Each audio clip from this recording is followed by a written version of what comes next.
जय श्री राधे कृष्ण। आप सभी का आपके अपने YouTube channel VK Mishra present में बहुत बहुत स्वागत है।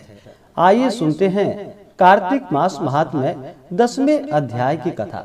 तो बोलिए प्रेम से भगवान विष्णु की जय, माता लक्ष्मी की जय, तुलसी माता की जय, सर्वदेवी देवता की जय। नारद जी बोले, पहले देवताओं से पराजित जो दैत्य पाताल में थे, वे भी जालंधर के आश्रय से पृथ्वी मंडल पर आकर निर्भय हो गए।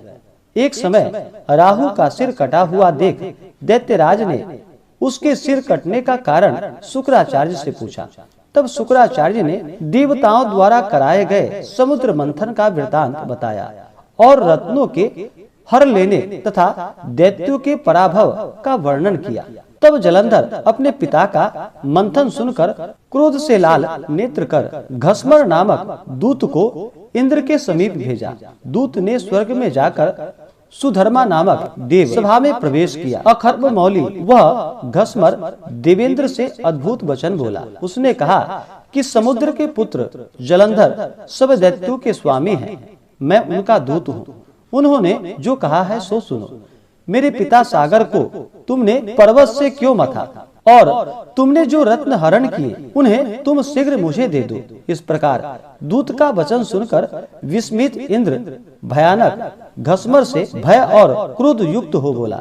इंद्र ने कहा कि हे दूत, जो हम लोगों द्वारा सागर मथा गया उसका वृतांत सुनो। मेरे भय से भीत पर्वतों को उसने अपनी कुक्षी में छिपा लिया था। पहले भी मेरे अनेक शत्रु दैत्य उनके द्वारा रक्षा किए गए थे, इसी से उनके रत्न समूह मेरे द्वारा हरे गए थे। सागर के पुत्र शंख ने देवताओं से द्वेष किया था, जो वह समुद्र के भीतर धंस गया और मेरे छोटे भाई के हाथों मारा गया।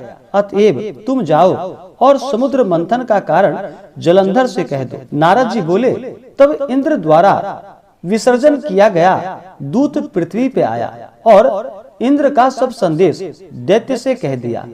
तब दैत्याधिपति जलंधर उसे सुनकर क्रोध से कांपता हुआ सब देवताओं को जीतने की इच्छा से शीघ्र उद्योग करने लगा। उस असुरेंद्र अर्थात जलंधर के उद्योग से सब दिशाओं और पाताल तक के करोड़ों दैत्य और शुंभ निशुंभ आदि करोड़ों सेना के अधिपति आए।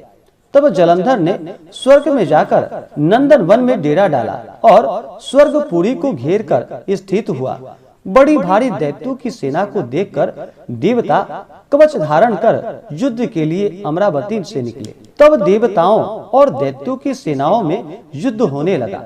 मूषल, परीर, तीर, गदा, बर्छी और फरसा से लेकर वे दोनों सेनाएं दौड़ी और आपस में मार होने लगी। दोनों सेना के गिरे गिराए हुए हाथी, घोड़े, रथ, प्यादों से रुधिर के प्रवाह की प्रवृत्ति हुई। संध्या के मेघ समूह से मानो रणभूमि शोभित हुई। युद्ध में मारे गए दैत्यों को शुक्राचार्य मृत संजीवनी विद्या को पढ़कर छिड़के हुए जल की बूंदों से जिलाने लगे। उधर बृहस्पति जी भी युद्ध में मरे हुए देवताओं को जिलाने लगे। द्रोणाचल से दिव्य औषधि लाकर युद्ध में मारे गए और फिर उठे हुए देवताओं को देख जलंधर क्रोधित हो शुक्राचार्य से बोला कि मेरे द्वारा मारे गए देवता फिर कैसे उठ खड़े हो गए। तुम्हारी यह संजीवनी विद्या भी अन्यत्र नहीं है, यह प्रसिद्ध है। तब शुक्राचार्य बोले कि द्रोणाचल से दिव्य औषधि लाकर ये अंगिरा के पुत्र बृहस्पति उनको जिला देते हैं। अतएव तुम द्रोणाचल को शीघ्र हर लो। नारद जी बोले, ऐसा कहने पर उस दैत्येंद्र ने द्रोणागिरी को लेकर शीघ्र ही समुद्र में फेंक दिया और फिर महायुद्ध में आ पहुंचा। इसके बाद जब देवताओं को मारे गए देख बृहस्पति ने वहां द्रोणाचल को नहीं पाया। दैत्य द्वारा हरा गया द्रोणाचल को जानकर व्याकुल बृहस्पति आकर श्वास से व्याकुल शरीर हो दूर से ही बोले कि भागो, रुद्र के अंश से उत्पन्न यह दैत्य जीतने योग्य नहीं है।